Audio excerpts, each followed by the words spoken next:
Hey, I just got back from Pruitt's where they've got a great deal on some lobster tails. But I know how many of you are scared to cook a lobster tail because you don't know how to do it. I'm going to show you how easy it is. And take a look at these gorgeous lobster tails we just picked up there. So I told you how easy it is to cook a lobster tail at home, but I'm going to show you right here. Our first step after we unwrap the package is we need to split the lobster tails right down the middle with either a good strong knife or a good pair of kitchen shears.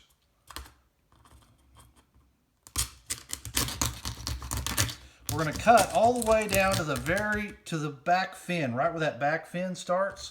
As soon as we get through there, then we'll come through and cut on the other side. Okay, so now we've cut the lobster tails, but to make that beautiful presentation that's so easy to do, we're going to take the meat out of the shell.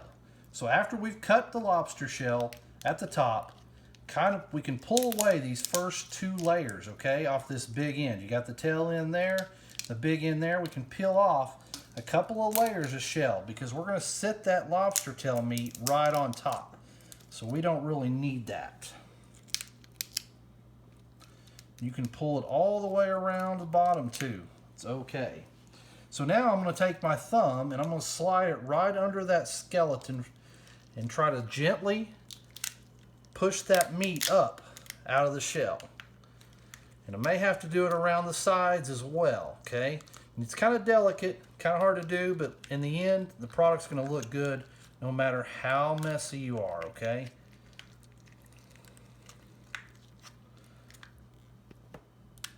Clean a little bit of that shell off, and look, beautiful presentation. It also protects the meat when we cook it from getting too hot. Okay, now we're out here at the grill. I've preheated my grill to medium-high heat. I've also sprinkled my lobster tails with some of my favorite grill seasoning. Okay, so now we're just going to set them on the grill.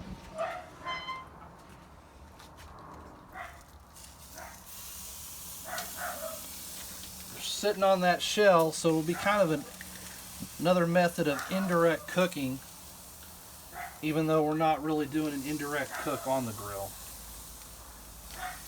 Close that grill grate up. We're going to let them cook for a few minutes.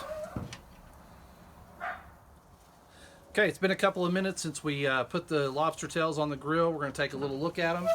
Ooh, look how beautiful that looks.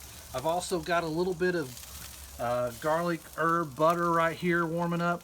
And what I'm going to do after a couple of minutes is I'm just going to put a little bit of that over the top of that lobster tail. I'm not going to brush it because I've got that grill seasoning on there and I don't want to brush all that off, okay? Just any sort of garlic butter, herb butter recipe.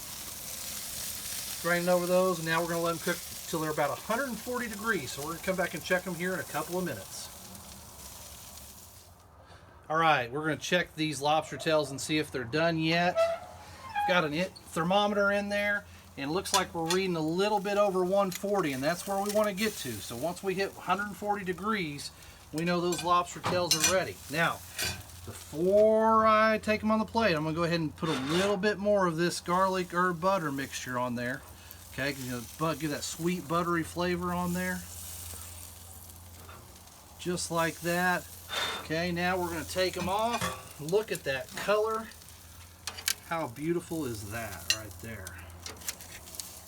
Total cook time on the lobster tails was only about 8 minutes. Takes about 2 minutes per ounce, and they're 3 to 4 ounce lobster tails. Don't forget, they're only $5 a piece right now at your local Pruitt's Food. Thanks for shopping at Pruitt's.